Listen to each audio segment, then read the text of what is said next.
Her pride and joy. Well, hello, everyone. It is the strong end of the week and Friday. So, get out there and enjoy um, Saturday and Sunday, the strong days, because that's the days you can do what you want to do. Welcome, everyone. Just how are you doing? Glad to have you here. Thank you for all the support.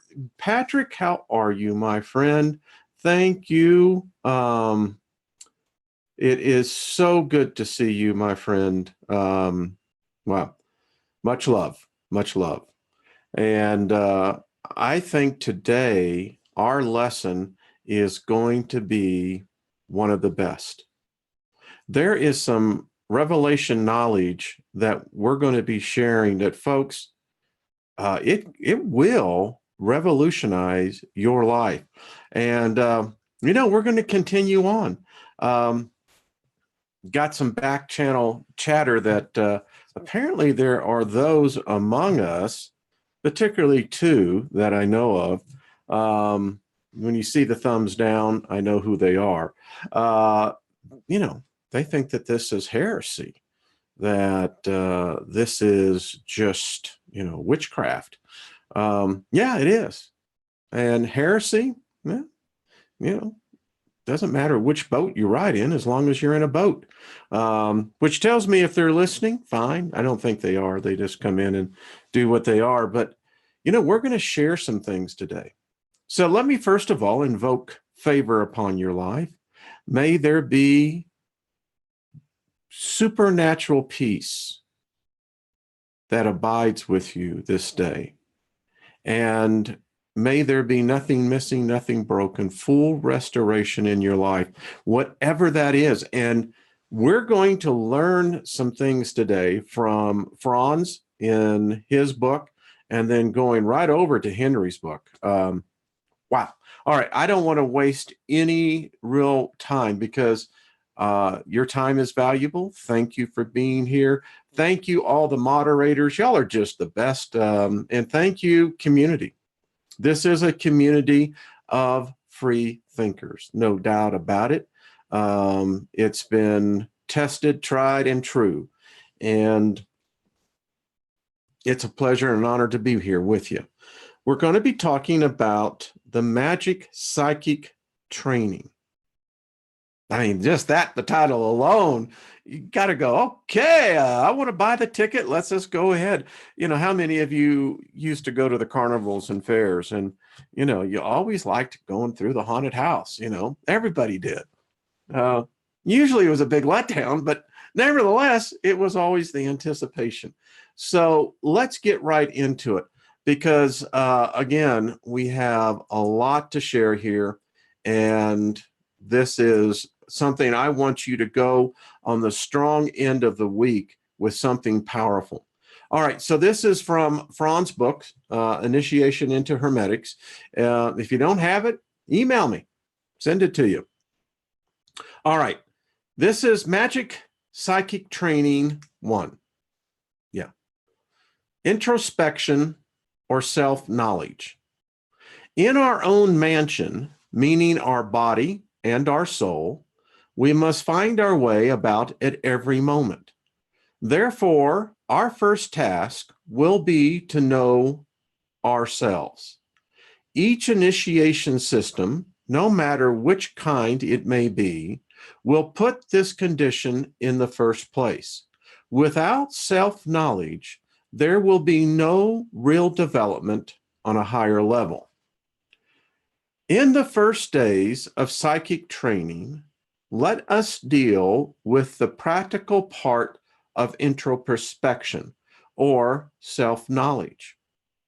All right, so let's take it in context that when Franz was writing this book is, I think, 300 years old.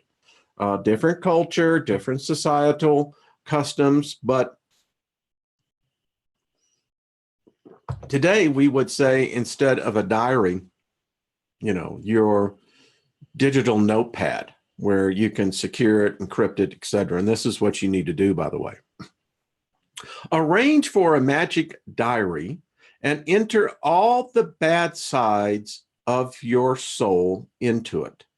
This diary is for your own use only and must not be shown to anybody else. And there's reason for this. You're working your own magic. And even if it is within self, there is still a covenant. And, these are the things that you determine that are you. It's like much giving your true name. They say if you know the person's name, you can have some control over them. All right. It represents the so-called control book for you. See what I'm saying? In the self-control of your failures, habits, passions, instincts, and other ugly character traits, you have to observe a hard and severe attitude towards yourself. Be merciless towards yourself and do not embellish any of your failures and deficiencies. Think about yourself in a quiet meditation.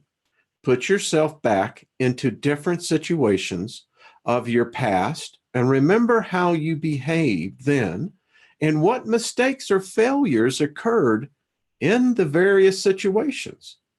Make notes of all your weaknesses down to the finest nuance and variations. The more you are discovering, all the better for you. Nothing must remain hidden, nothing unrevealed. However insignificant or great your faults or frailties may be, some especially endowed disciples have been able to discover hundreds of failures in the finest shades. Disciples like these possessed a good meditation and a deep penetration into their own souls. Wash your soul perfectly clean. Sweep all the dust out of it. Now, here's the challenge. We all can understand the words Franz is writing, and for the vast majority, it's not a problem. Maybe in the translation, this video goes into other languages, but in any case, it's pretty well stated. But here's the problem. If I were to ask you to be honest and to go into this and say, well, just list to me negative attributes, how many could you come up with? Dozen? Little more? I don't know. I mean, to get down into the minutia of this, you really have to dig deep past all the ego, past all the pride, past all the pity, all the self-doubt. Dig past that, because you cannot be your own Satan. Satan is the actual term. If you are your own Satan, you're going to torment yourself, not only in this realm, but in the next ones to come. And the proper definition of Satan, or Satan is the way it should be, is adversary, not a personality. So I'm going to help you out because this is hard. This is a negative emotion list. Yes, there is such a thing. And if you'd like this, because what we're going to find out with the next exercise, you're going to need to know this. And so this just kind of helps you to get an idea of how many different negative emotions we humans, sapiens, possess. The homogeneous of our present period, it's bewildering, to say the least. So let's take a little trip, all right? Abandoned, and I'm just going to read left to right. In former lives, that's how it is done. belittled, confounded, abused, belligerent, confused, accused, bereft, contemptible, adrift, betrayed, contentious, afraid, bewildered, contradictory, aggravated, bitter, contrary, aggressive, blaming, control, agitated, bleak, covetousness, agony, blocked, cowardly, alarmed, blue, blue on blue. Anyway, cranky, alienated, boastful, crazy, alone, bored, crippled. How many people have we met in our lifetimes that were emotionally crippled? I know of many that their souls were crippled from a very early age through whatever the event. Interesting, isn't it? Aloof, brokenhearted, critical, ambient, bugged, criticized, anguished, burdened, cruel, animosity, burned up. Isn't that an interesting one right there? Crushed, annoyed, captive. How many of us are our own captives? We capture our own selves. Cursed. That's an interesting one. Boy, we will. Cursed. Part of magic is understanding. People ask me, they say, well, you sound much like a Wiccan. Listen, let me just put it this way. I don't like titles, but I will put it this way. If your belief system is one that only benefits others, and it's never on the negative or the dark side, then consider me in your camp. You hear what I'm saying? So, antagonistic, boy, careless, cut off, anxious, cast off, cynical, apathetic, censured, debased, apprehensive, chagrined, deceitful, argumentative, chaotic, deceived, arrogant, chastened, defamed, ashamed, cheap, defeated, at fault, cheapened, defensive, attacked, cheated, defiant, avoiding, childish, deficient, awful, clingy, defiled, awkward, clumsy, deflated, bad, competitive, degenerate, baffled, comprised, degraded, banished, compulsive, dejected, barren, conceited, dejected, bashful, condemned, demanding, beat down, confined, demeaned, befuddled, conflicted, demoralized, dependent, disturbed, frantic, deprived, dominated, fretful, depreciated, doomed, friendless, depressed, double-minded. Boy, that's probably the biggest boomerang most people carry around, being double-minded, two-faced, you know, those who always hide in the shadows, you know, frightened, deprived, doubtful, frigid. I didn't know. Okay, yeah, I can see that. All right. Digress here, folks.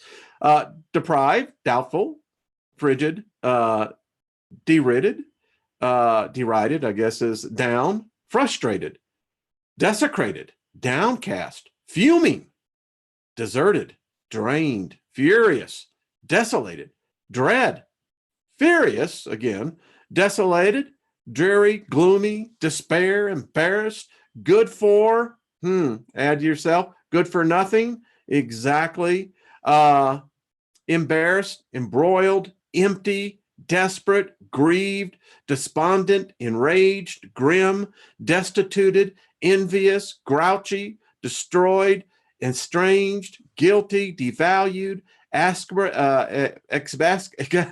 can say the word, exasperated, there we go, gullible, difficult, exhausted, excluded, harassed, hardened, harsh, hasty, exploited, exposed, disappointed, discarded, disconcerted, discouraged, faithless, failure, hatred, haughty, haunted, heartless, fatigued, feeble, disgusted, disgraced, discredited, discouraged. Wow. Dismayed, dismal, disorganized, disparaged, dissatisfied, distant, distorted, filthy, finished, flighty, flustered, foggy, forgetful, forgotten, humiliated, hostile, horrified, horrible, hopeless, hindered, hesitant, helpless, heartless. We've got to keep on with this. I mean, we started, we got to finish it. Distrust, distressful, forsaken, fragmented, hurt, hypocritical, hysterical, jealous, mortified, ignorant, jittery, mournful, immature, joyless. Oh boy, joyless. How about that as a negative attribute?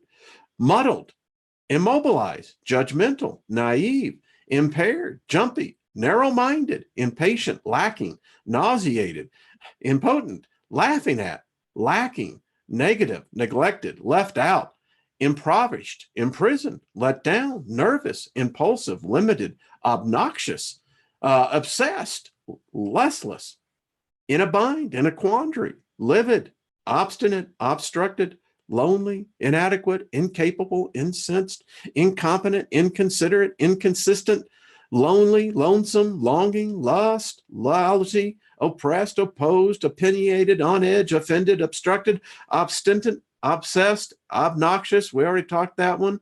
Outcast, outraged, overlooked, overwhelmed, overworked, panicked, pained, paralyzed, paranoid, peculiar, memonized, melancholy, mean, materialistic, manipulative, maligned, malicious, mad, low, indecisive, indignant, ineffective, inefficient, inept, inferior, inflexible, infuriated, inhibited, insignificant, insecure, insincere, insulted, intimidated, irresponsible, irritable, isolated, moody, mocked, mixed up, misused, misunderstood, mistreated, miserable, miserly, minimized, peculiar, perfectionist, perplexed, prosecuted, perturbed, pessimistic, phobic, phony, pitful, self-conscious, terrified, powerless, shaky, thoughtless, threatenous, shallow, prejudiced, pressured, shameful, thwarted, timid, shocked, punished, puny, sit down, tired, tortured, trapped, shunned, shy, pushed down,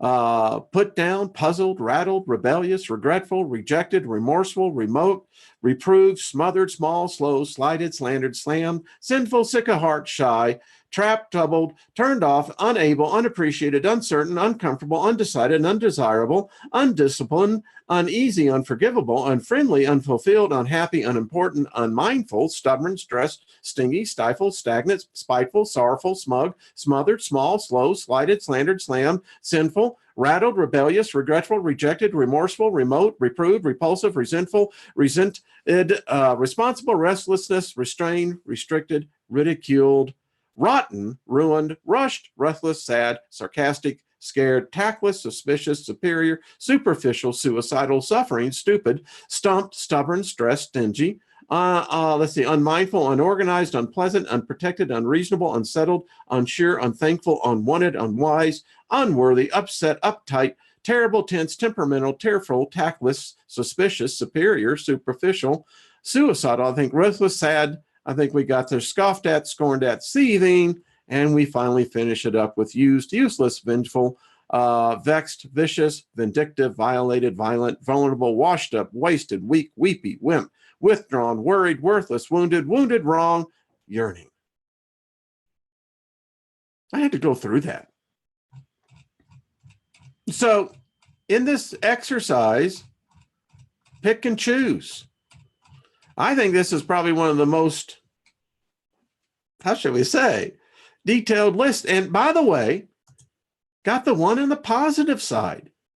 Able, absolved, abundant, accelerated, acceptable, accepted, accepting, accomplished, accountable, achieving, active, adaptable, adequate, admired, cautious, caring, careful, cared for, captivated, capable, calm, brilliant, bright, brave, bonded, blissful, blessed, believing, beautiful, courageous, credible, daring, decisive, defended, delighted, dependable, desirable, dignified, discerning, discipled, disciplined, distinguished, dutiful, dynamic, easy, eager, easygoing, ecstatic, edified, efficient, elated, elegant, elevated, emancipated, empowered, comfortable, collected, clear, clean, cherished, cheerful, certain, centered, cautious, caring, careful, adequate, admirable, admired, adored, affluent, agreeable, agreed, alert, ambitious, amiable, amused, appreciated. And due to time, if you want these lists, there, it's quite interesting. It at least gives you a point of reference. So let's get back into this. Give me 1 second here. Thank you. This self-analysis is one of the most important magic preliminaries.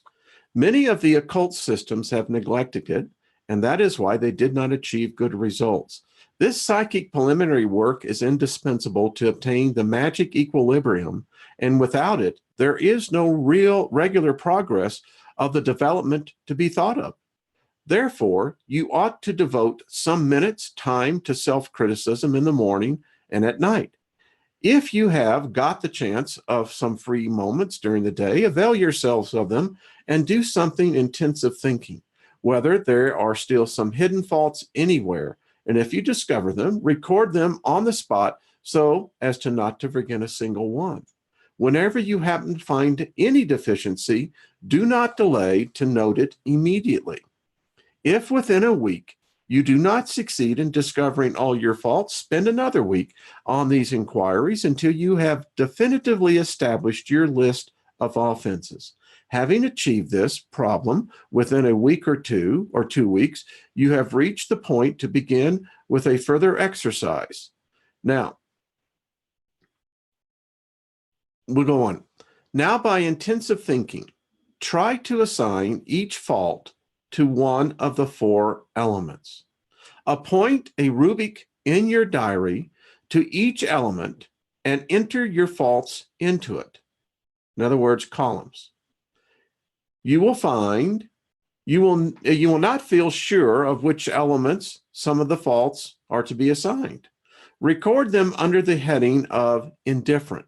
In the progressing development, you will be able to determine the element corresponding to your deficiency. For instance, you will ascribe jealousy, hatred, vindictiveness, irrationality, that's what it means, being, and the anger to the fiery element. You get that? Frivolities, self-presumption, boasting, squandering, and gossiping. Oh my goodness. To the element of air. Indifference, laziness, frigidity, compliance, negligence, shyness, insolence, and instability to the watery elements. Laziness, lack of consciousness, melancholy, irregularity, anomaly, and dullness to the elements of the earth. In the following week, you will meditate on each single rubric, dividing it into 3 groups. In the first group, you will enter the basic failures, especially those that influence you the strongest or happen at the slightest opportunity. The second group will embrace faults occurring less frequently and in slighter degree. And in the last group, you are recording those faults that happen only now and then. Go on doing so with the indifferent faults too. Work conscientiously at all times. It is worthwhile. We're going to break off there. So this goes deep. And I'm going to tell you, kind of give you a cliff note, why this is important. In this realm, there are those who are tormented by the air, the spirits. There are those of the air that have traits that are the embodiment of what we just read. The biggest fear, I learned this decades ago, and I'll share it with you. I've shared it before, but it's good to remember. Upon your death, they say, you must walk up to the abyss. And whatever your greatest fear is, it will be waiting you. And as you walk up to the precipice of the edge and prepare yourself to look within, as you peer over into the abyss, you only see yourself. You see, when you learn that there's no one that can accuse you, no one that can exploit you because of a weakness, to become self-aware of your weakness, to recognize, to categorize your weaknesses is the strongest defense one can possess, for what it's worth. All right, let's get into this. This is really good stuff. All right, we begin chapter 6 of the wonderful nature of water, air, and winds. Folks, this is, if those of you don't have the book, you're going to love it. Those of you who've got it, you know. The other two elements, water and air, are not less efficacious than the former. Neither is the nature wanting to work wonderful things in them. There is so great a necessity of water that without it, no living thing can live. No herb nor plant whatsoever without the moistening of water can branch forth. In it, it is the seminary virtue of all things, especially of animals. The seeds also of trees and plants, although they are earthly, must, notwithstanding of necessity, be rotted in water before they can be fruitful, whether they be embedded with the moisture of the earth or with dew or rain or any other water that is on purpose put on them. For Moses writes, this is very interesting, that only earth and water bring forth a living soul. Those who have ears, listen. But he ascribes a twofold production of things to water, of these things swimming in the waters, and of things flying in the air above the earth, and that those productions that are made in and upon the earth are partly attributes to the very water. The same scripture testifies where it says that the plants and the herbs did not grow because God had not caused it to rain upon the earth. Such is the efficiency of this element of water that spiritual regeneration cannot be done without it, as Christ himself testified to Nicodemus. Very great also is the virtue of it in the religious worship of God, in expectations and purifications. Yea, the necessity of it is no less than that of fire. Infinite are the benefits, and divers are the uses thereof, as being that of virtue of which all things subsist, are generated, nourished, and increased. Thence it is that was that Thales of Miletus and Hesiod concluded that water was the beginning of all things, and said it was the first of all the elements, and the most potent, and that because it has the mastery over all the rest. For, as Pliny said, waters swallow up the earth, extinguish flames, ascend on high, and by the stretching forth of the clouds challenge the heaven for their own. The same failing became the cause of all things that grow in the earth. Very many are the wonders that are done by waters, according to the writings of Phineas, Solonus, and many other historians of the wonderful virtues whereof. Ovid also makes mention in these verses. Horn Hammon waters at noon are cold, hot at sunrise and setting sun. Wood put in the bubbling Themis is fired. The moon, then furthest from the sun, retired. Ciceronian streams enangled his guts to stone, that therefore drinks, in what therein is thrown, Craphis and Cyprus, from the mountains rolled, color of the hair like amber or pure gold. Some fountains of a mere prodigious kind not only change the body, but the mind. Who hath not heard of obscene Salmachus, oh, the Ethiopian lake? For who of this but only taste their wits no longer keep, or forthwith fall into a deeply sleep? Who at the Cloter's fountain thirst, remove, loath wine, and abstinent, near water love, with streams opposed to these licentious flows. They reel as drunk who drinks too much of these. A lake in fair Arcadia stands, of old called Phineas, suspected as twofold, fear and forbear to drink thereof by night unwholesome, wholesome by daylight. Do you dig that? That is some old English, man. Try reading it. Now, Josephus. Now, so many people don't know who Josephus is. He wrote a book, this book here, The Traitor. Actually, this guy did more to, well, his story is interesting. If you don't know who Vespasian is, then you need to study your history.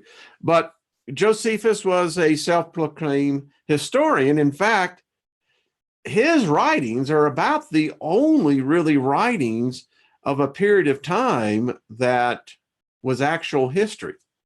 All right, so Josephus also makes relation of the wonderful nature of a certain river between Arcia and Raphanea, cities of Syria, which runs with a full channel all the Sabbath day, and then on sudden ceases, as if the springs were stopped. And all the 6 days you may pass over it dry shod. But again, on the 7th day, no man knowing the reason of it, the waters return again in abundance as before. Wherefore, the inhabitants thereabout called it the Sabbath day river, because the 7th day, which was holy to the Jews.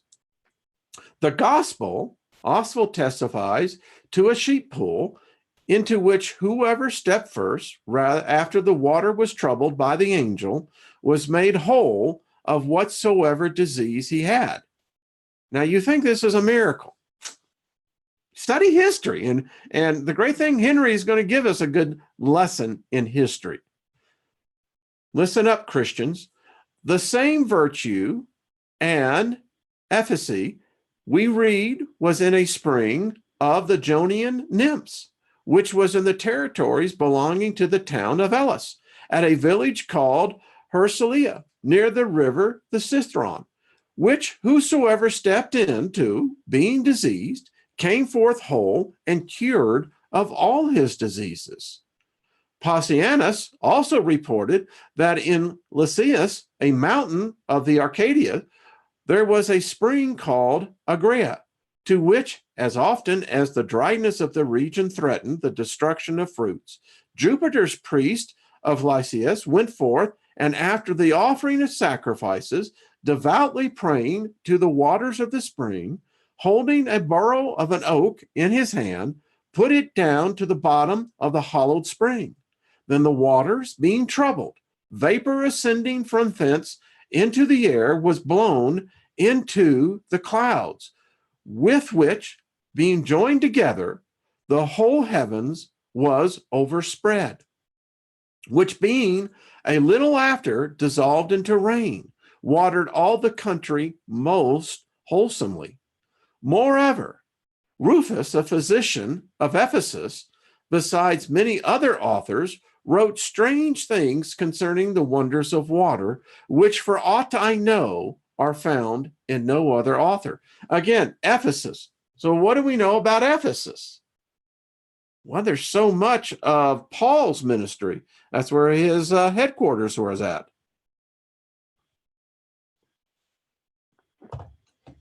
Moved from Antioch to Ephesus.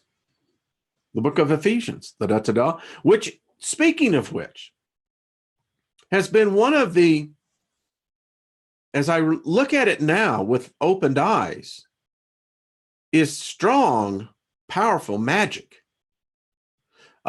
Deep wisdom is good. It's always mystified me, the 6th chapter, just to bring this up. All right, let's continue, because this gets better, folks. It remains that I speak of the air.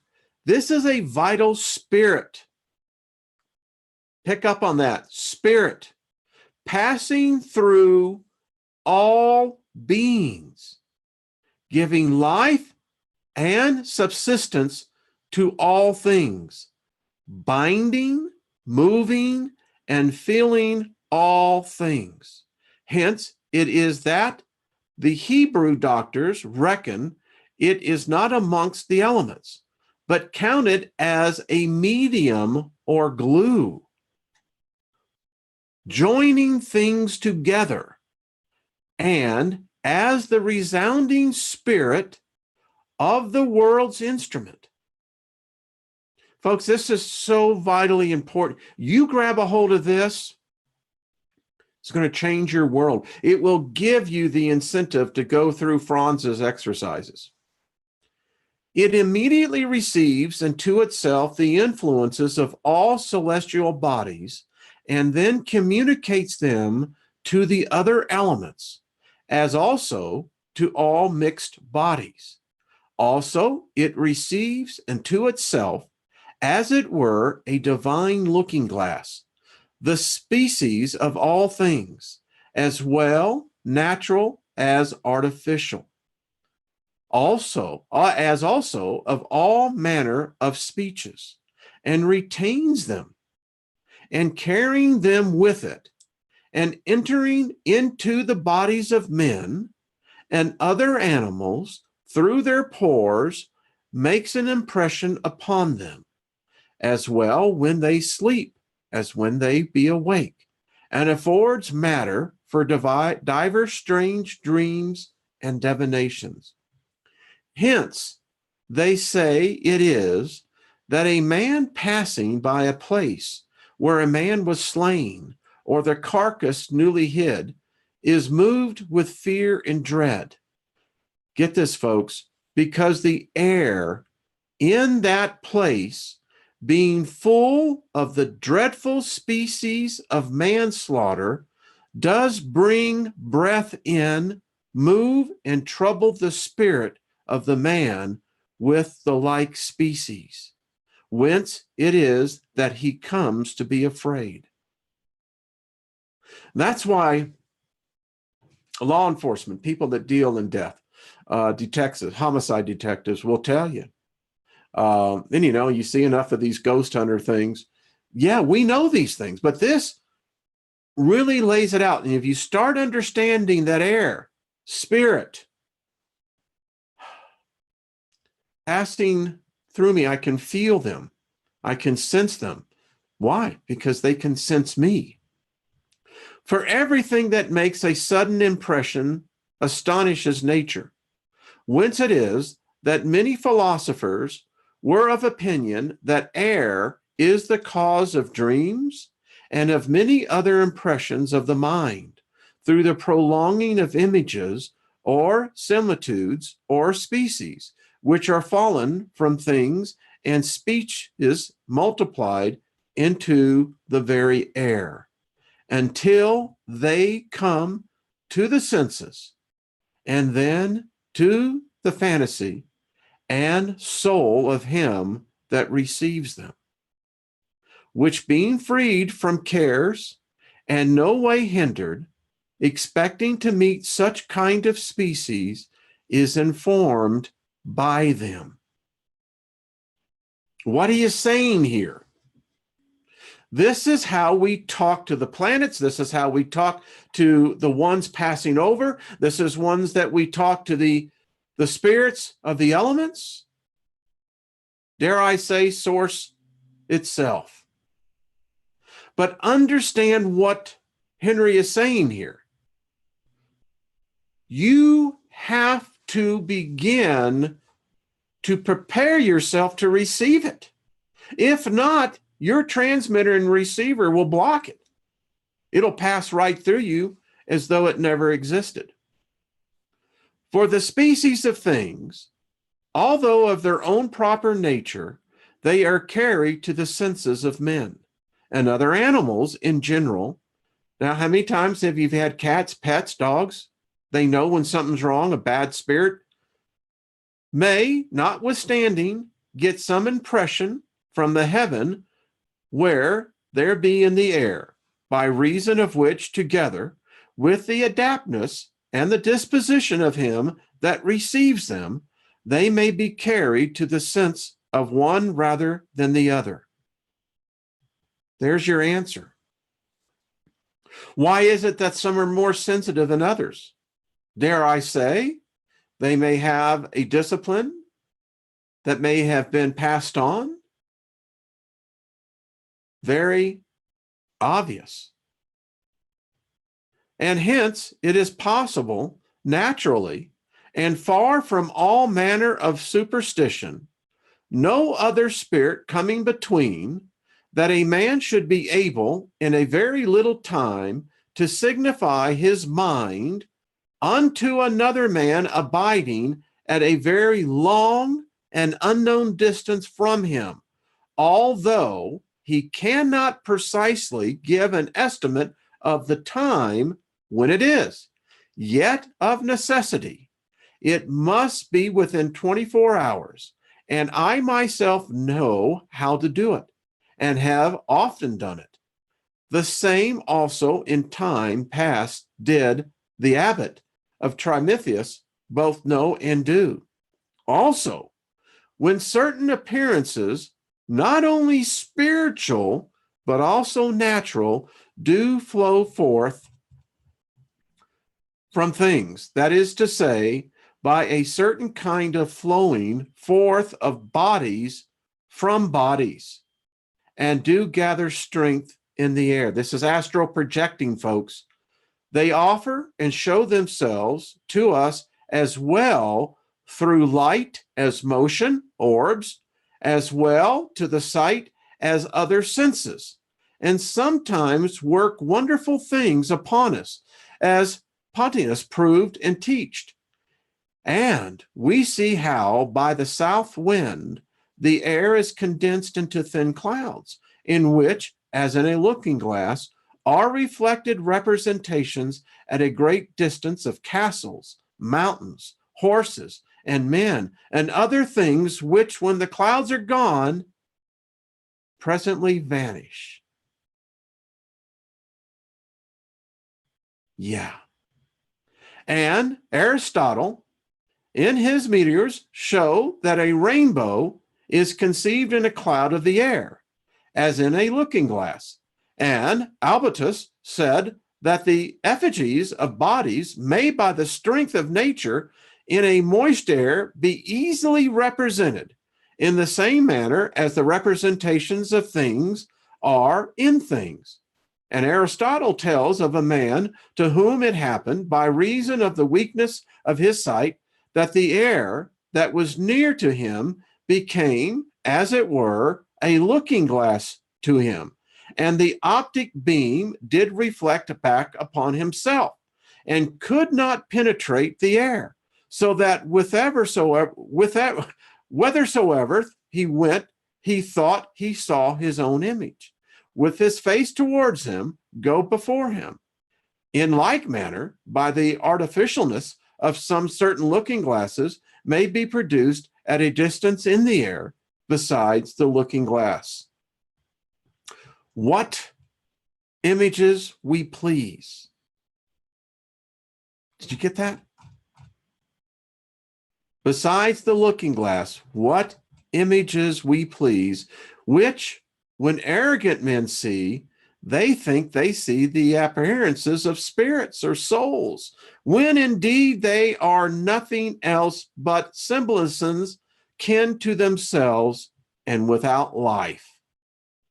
And it is well known, if in a dark place where there is no light, but by the coming in of a beam of the sun, somewhere through a little hole, a white paper or plain looking glass be set up against that light, that there may be seen upon them whosoever things are done without, being shined upon them by the sun. And there is another sleight or trick yet more wonderful. If anyone shall take images artificially painted or written letters in a clear night, set them against the beams of the full moon, whose resemblances being manipulated in the air and caught upward and reflected back towards with the beams of the moon, any other man that is privy to the thing at a long distance sees, reads, and knows them in a very compass and circular of the moon, which art of declaring secrets is indeed very profitable for towns and cities that are besieged, being a thing which Pythagoras long since did often do, and which is not unknown to some in these days. I will not expect myself. Did you pick this up, folks? These are things that history has lost. These people had a knowledge of where they could be miles away from each other, and because they knew this art, could communicate without the enemy ever knowing.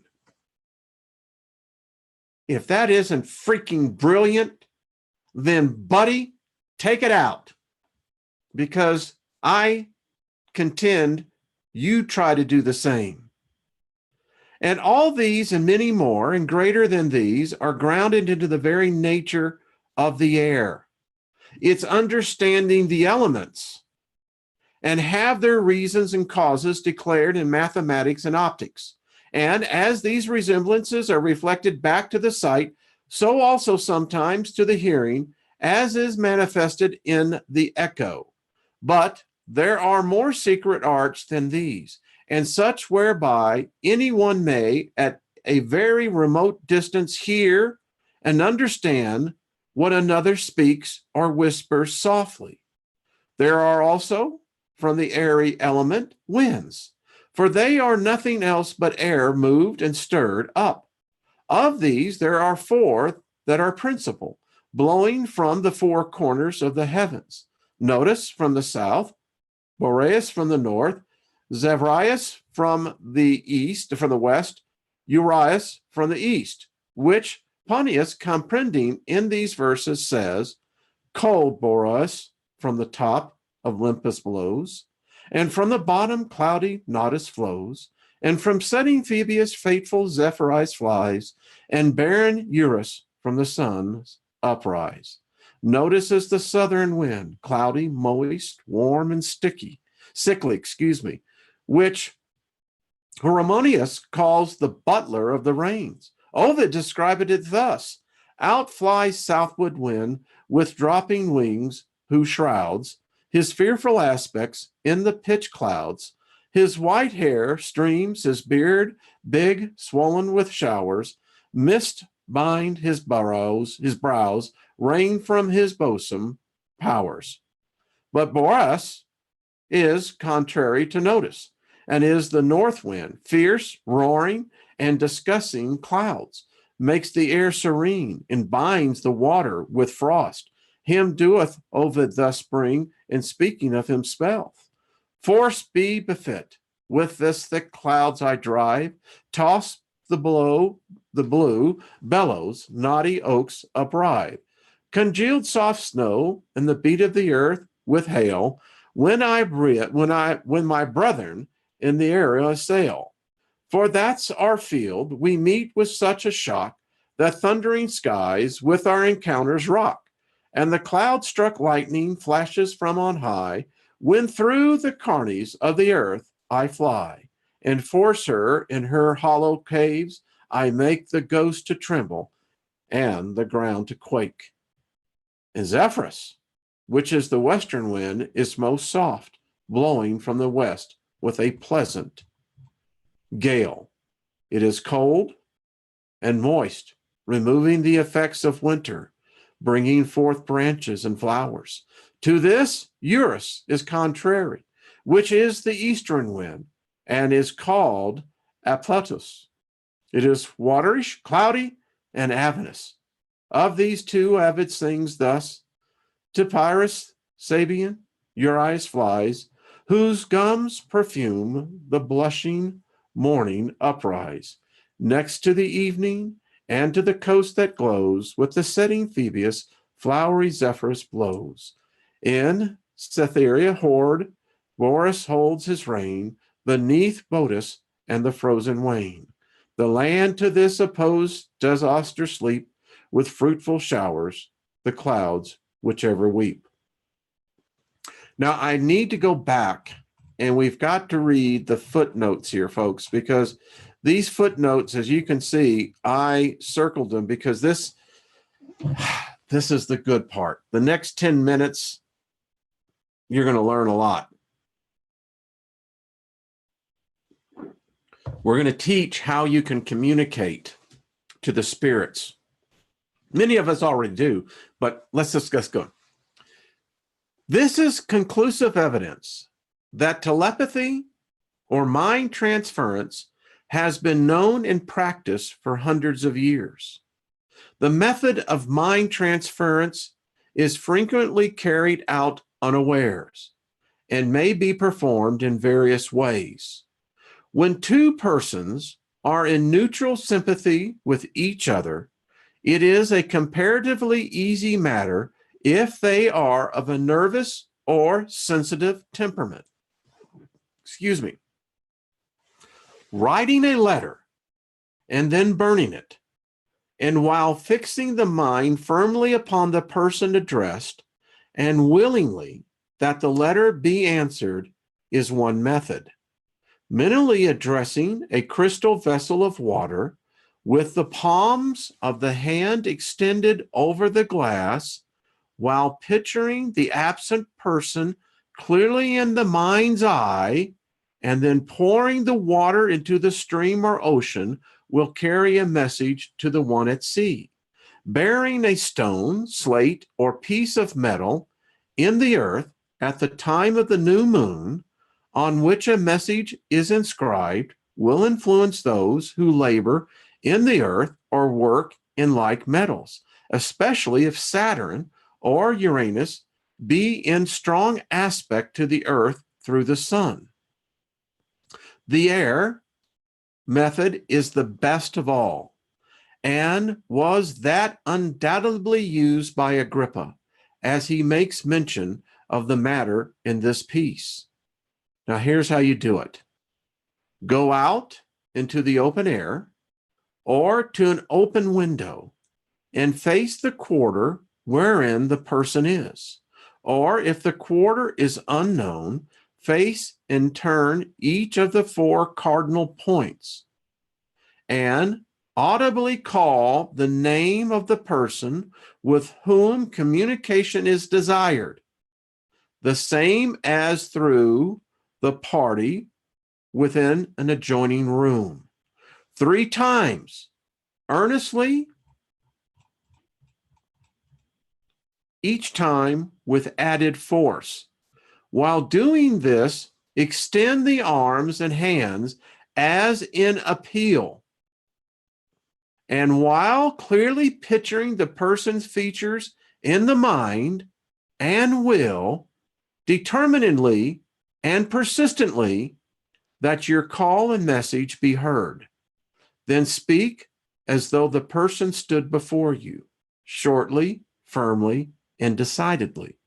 Having done this, listen for a reply, which will come as though one were speaking to the mind without the aid of the ear.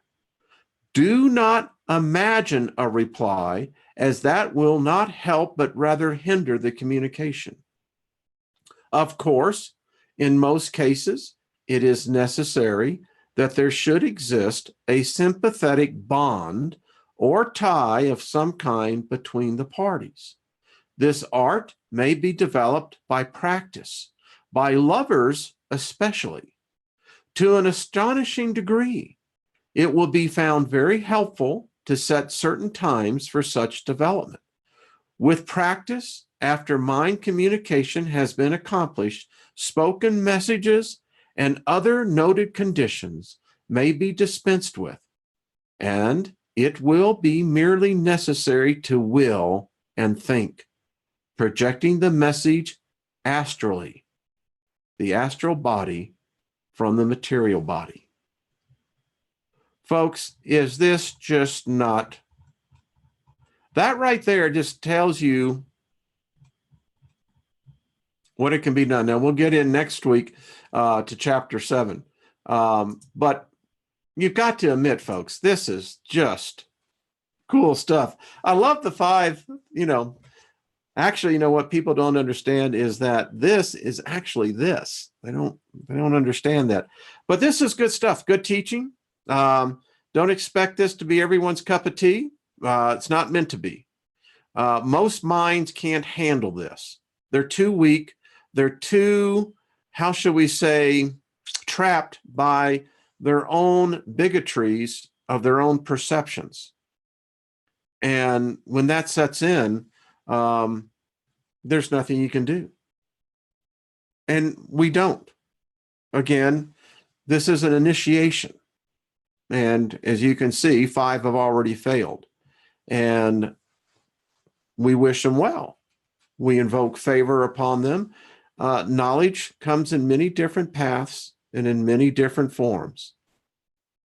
This one has been proven way back when. So hope everything is good. I haven't had a chance. Yeah, thank you, Al. We do need more of this. This will change people's lives. If people will grab a hold of it. Yes, thank you. This is going to change your life. It's powerful. And when you pass over to the other side, you're going to have an advantage very few have. It's a fact. You'll be well disciplined in how to communicate with the spirits, how to begin to understand how energy is transmuted. We learned today how communication can be done telepathically. It's been known for most of our species. I believe that that's how the early genesis of man communicated. Many of you who have very close pets, there is a telepathic bond there. This may sound strange to some, but I've been practicing with the animal life, getting in those still moments where you can watch the animal and the animal's watching you. I mean, have you ever thought, for instance, does a rabbit dream? How does a rabbit perceive its reality? How does it perceive you when it sees you? It's quite different. I can see many times we have eagles and some of the most beautiful hawks here. There is a time where I actually could see it from the perspective of this hawk that was flying by. I think it's our ability. I think it's what makes us unique while we're in these this realm. All right, folks, appreciate it. Thank you for joining me this week. It has been, to me, mind-blowing. We can do this as a group, folks. We can literally put up, and email me, leave your comments. We can literally put a picture up of an individual where everyone can mentally focus in on that individual and do powerful magic. And the person obviously has to be of the same wavelength. But we've been talking about doing a group healing. I think this is all leading up to that. I don't think we're there yet. But as we practice this, as this core group gets here, thank you, Consciously Aware. We can do things here. Powerful things. Powerful things, I'm telling you. All right, folks, have yourself a strong end of the week. Enjoy Saturday and Sunday, Mother's Day. I'll be over there with Jeff Doherty over in his channel, the Friendly Christian Whistleblower. So be at peace, love yourself, and begin to reach out. That's the best thing to do. All right, we'll talk to you soon. Bye-bye.